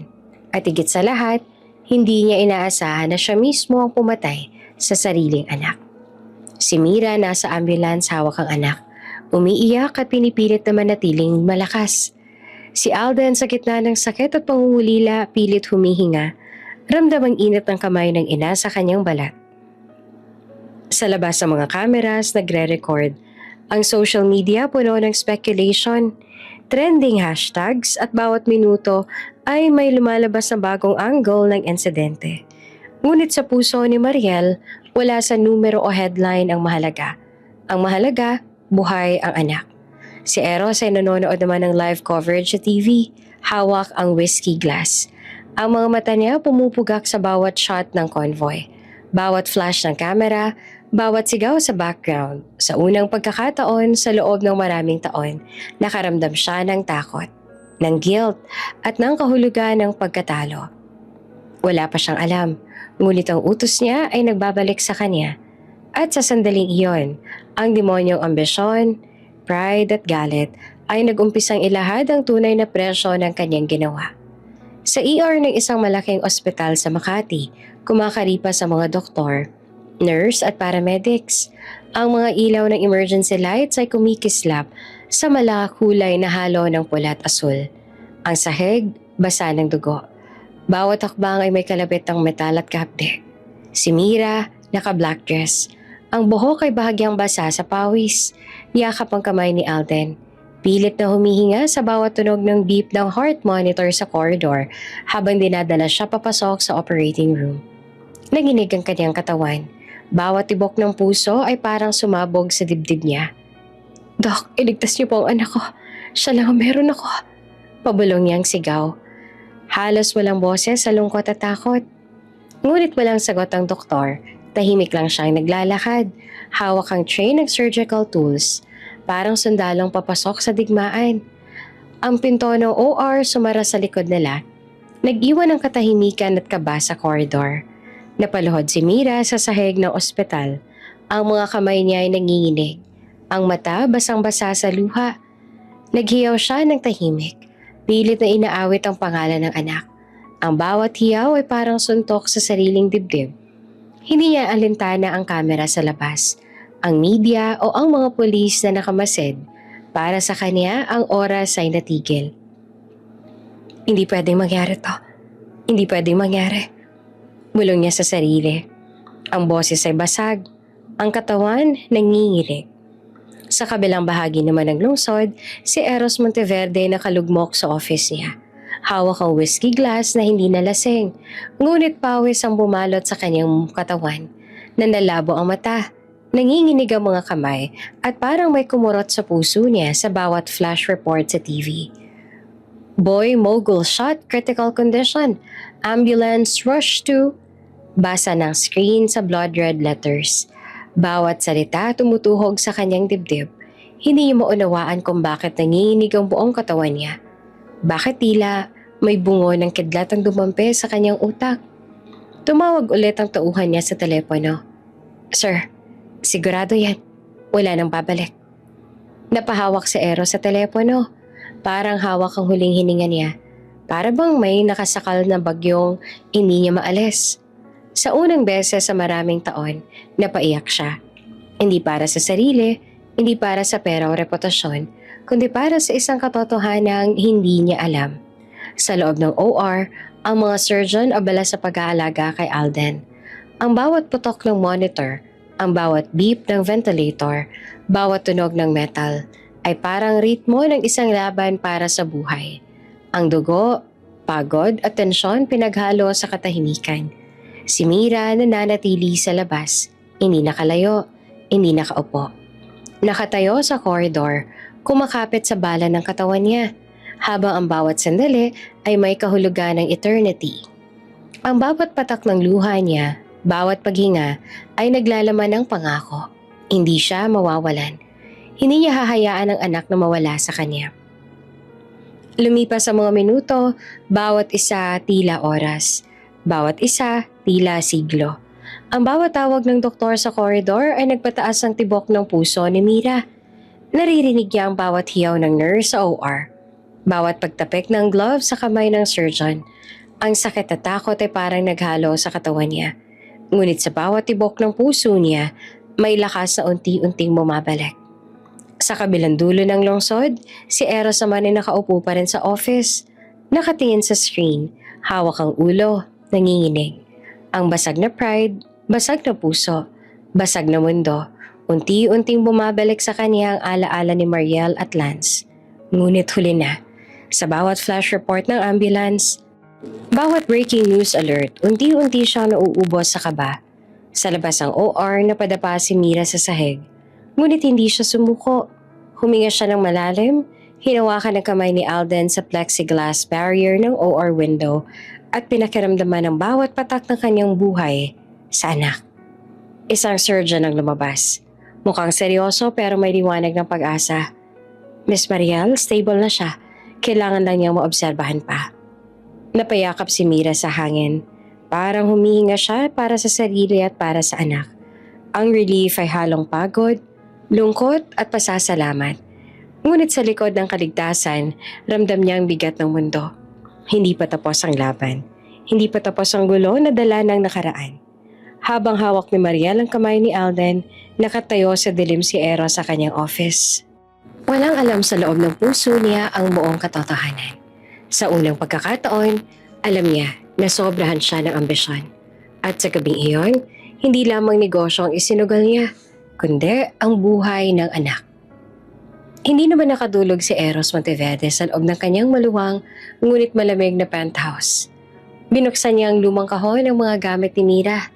Larawan, scrapbooks, lumang pasaporte at baby items na tila nakatayo sa nakaraan. Sa unang pagkakataon, hinawakan niya ang lumang baby picture ni Lance. Tumingin siya sa mata ng sanggol. Sa litrato, parang tumigil ang oras. Parang tumigil ang lahat sa paligid niya. Ang mga taon ng pagkakahiwalay, ng galit, at ambisyon ay biglang nagmistulang bula. Habang tinitingnan ni Eros ang batang CEO sa viral news, may kakaibang kilabot sa kanyang dibdib. Iyong mga mata, panga, ngiti, parang salamin ng kanyang kabataan. Napatingin siya sa lumang larawan ni Mira at Lance. Dahan-dahang tumigil ang mundo niya. Pwede bang anak ko siya? Bulong niya na nanginginig. Nagdesisyon siya. halong takot at pagkatulala. Ipa-DNA test niya ang bata sa private laboratory, high security. Hindi siya makapaniwala sa sarili habang pinipirmahan ang consent forms. Ang pawis sa kanyang noo ay patak ng ulan na parang mga nakaraang pagkakamali. Para siyang kriminal na naghihintay ng hatol ng tadhana. Maya-maya dumating ang resulta. Nakalagay sa screen, match. Parang sumabog ang mundo ni Eros. Nabagsak ang papel mula sa kanyang kamay. Umiiling-iling siya sa upuan. Humihingal, hindi makahinga. Ako ang pumatay. Saan ako? Bulong niya na basag ang boses. Ang bawat salita ay tila tumataga sa kanyang kaluluwa. Hindi siya nag-isip. Tumakbo siya sa ospital. Halos hindi mapigilan ng security na makapasok ang private wing. Ang mga gwardya nagulat sa lakas at desperasyon ng lalaking dati kilala bilang walang kapantay sa mundo. Pagdating sa pasilyo, nakita niya si Mira. Nakatayo ito sa tabi ng kama ni Alden. Hawak ang kamay nito at nanginginig punong-puno ng takot at pag-aalala. Nang makita siya ni Mariel, lumuhod siya. Umiyak at humiyaw. Mira, hindi ko alam. Patawarin mo ko. Hindi ko alam, Diyos ko. Anak ko siya. Ngunit hindi niya pinakinggan. Sa halip, sinampal siya ni Mariel ng malakas. Umalingaw-ngaw ang tunog sa corridor at para bang bumagsak ang mundo ni Eros sa bawat echo. Pinatay mo ang anak ko, sigaw ni Mariel. Sa sandaling yon, hindi siya CEO, hindi siya mayaman, hindi siya lalaking may kapangyarihan. Isa siyang durog na kaluluwa. Lahat ng karangalan, lahat ng kontrol, lahat ng pera, wala. Tanging kasalanan at takot ang naroroon. Biglang lumabas ang doktor mula sa OR. Mataas ang boses, puno ng urgency. He needs extremely rare blood now. One donor only. Naramdaman ni Eros ang panlulumpo ng kanyang katawan. Isa lang ang donor? Isa lang. At alam niyang wala ng iba kundi siya. Ang kanyang dugo na dati simbolo ng lakas at lahi. Ngayon ay huling pag-asa ng anak na nasaktan dahil sa kanya. Lumapit siya sa tabi ng kama. Hinawakan ng kamay ni Alden. Ang init ng bata. Kahit sa critical condition ay tumatago sa puso ni Eros. Tumayo siya sa tabi ng doktor. Mabilis at determinadong sinimula ng proseso ng blood donation. Si Mira, tahimik pa rin ang kamay na hawak ni Alden. Nakatingin sa kanya. Hindi lang galit, kundi halo ng pangungutya, pagdududa at pangunawa. Gawin mo na kung gusto mong itama ang mali mo. Bulong niya na tahimik at halos mapaangat ang kilay niya. Habang kumukuha ng dugo ang doktor, naramdaman ni Eros ang bawat tibok ng puso ni Alden. Ang bawat patak ng dugo na bumabagsak sa bag ng plasma ay parang bawat taon ng kanyang pagkukulang. Bawat galit, bawat pagkapigo. Unti-unting tumutunaw sa kanyang dugo at pumapasok sa katawan ng anak. Pasensya na anak, pasensya na. Bulong niya. Basag at pilit na hawak ang kamay ng bata. Ang pride na matagal niyang pinagmamalaki ay napawi. Ang natira ay simpleng tao. Isang ama na humihingi ng tawad habang ang buhay ng anak niya ay nakasalalay sa kanyang dugo. Habang nakatayo sa tabi ng kama, si Mira humahawak naman sa balikat niya at tahimik na bumulong. Kung gusto mong itama ang mali, kailangan mong patunayan. Hindi sa salita, kundi sa gawa. At doon sa gitna ng ospital, nagsimulang baguhin ni Eros Monteverde ang kaniyang buhay. Hindi bilang ama lang kundi bilang isang taong handang harapin ang lahat ng resulta ng kaniyang pagkukulang. Sa transfusion room nakahiga naman si Eros Monteverde. May tubes na nakasaksak sa braso. Habang dumadaloy ang kanyang dugo papunta kay Alden, tahimik siyang umiiyak. Paulit-ulit ang bulong na tila dasal, tila panalangin. Kung pwede lang kunin ang buhay ko kapalit ng kanya. Anak ko, patawarin mo ko. Bawat patak ng dugo niya ay parang bawat taon ng kanyang pagkukulang. Bawat galit, bawat hindi pagkakaintindihan na unti-unting bumabalik sa kanya. Puno ng pagsisisi ang bawat hibla ng kanyang katawan. Sa loob ng OR lumalaban si Alden. Matatag ang tibok ng puso.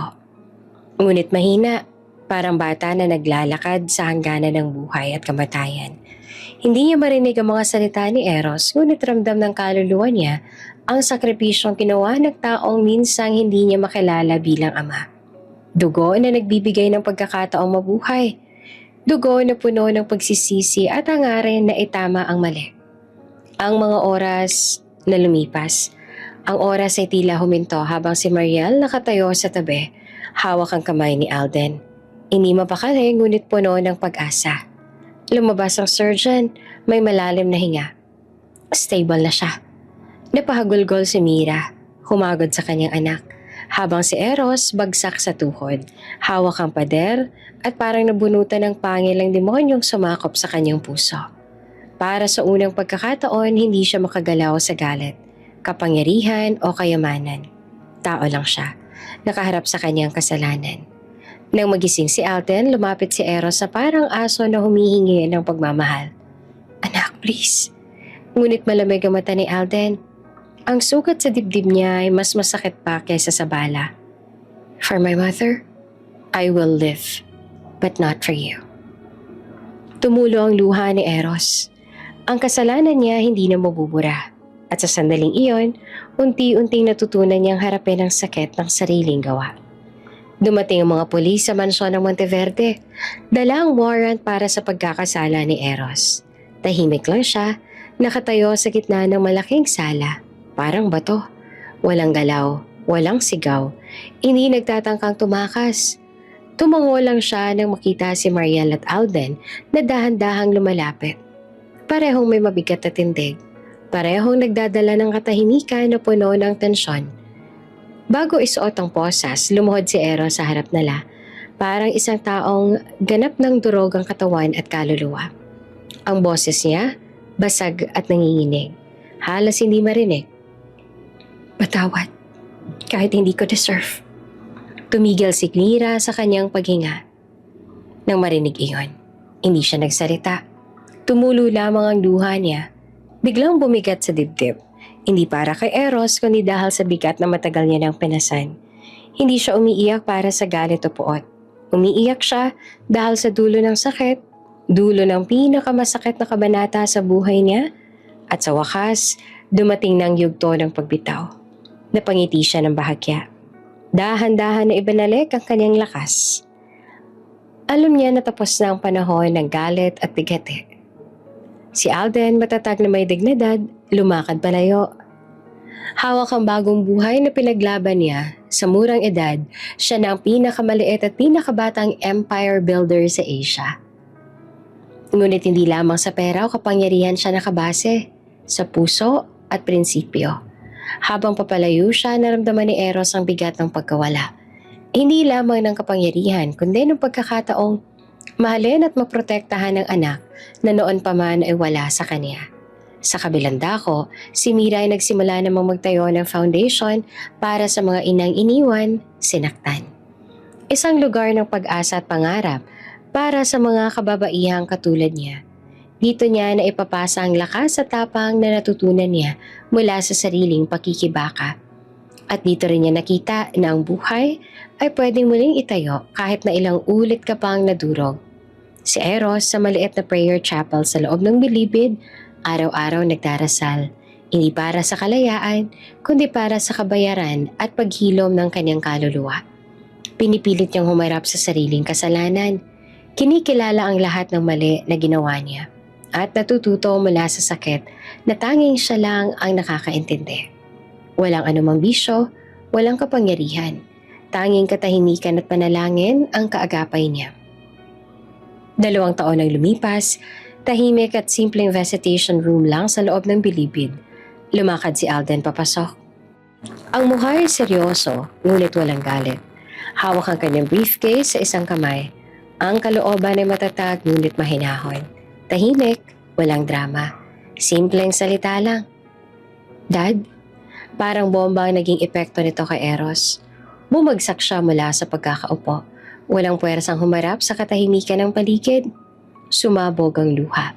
Niyakap ang hangin sa harap ng anak. Hindi siya makapaniwala sa sarili niyang pagkasira at sa pagkakataong nakaharap niya ang anak na buhay. Hindi ko deserve, anak. Nanginginig ang kanyang boses, puno ng pagsisisi. Ngumiti si Alden ng bahagya. Hindi ito ngiti ng pag-ibig sa ama, kundi ng paghilom. Hindi mo kailangan maging perfect para tawagin ko ang tatay. Ang simpleng sagot niya ay parang musika sa pandinig ni Eros.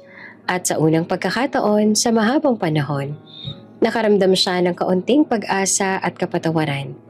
Doon unti-unting bumagsak ang huling pader ng puso ni Eros. Ang luha ng pagsuko. Ang luha ng pagpapatawad na hulimang dumating pa rin.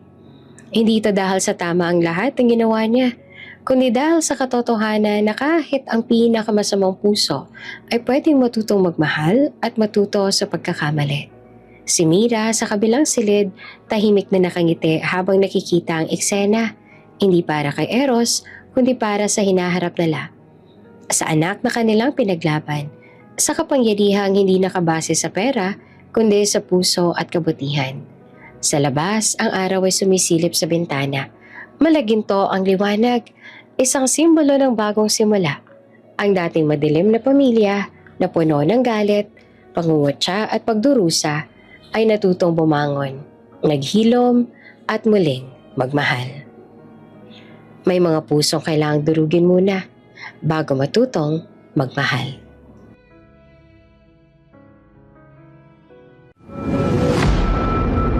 Kung bago ka pa lang sa channel na ito, Ate Jane TV, huwag kalimutang pindutin ang notification bell and subscribe button.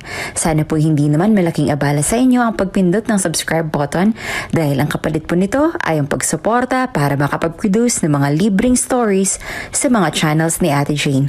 Maraming salamat!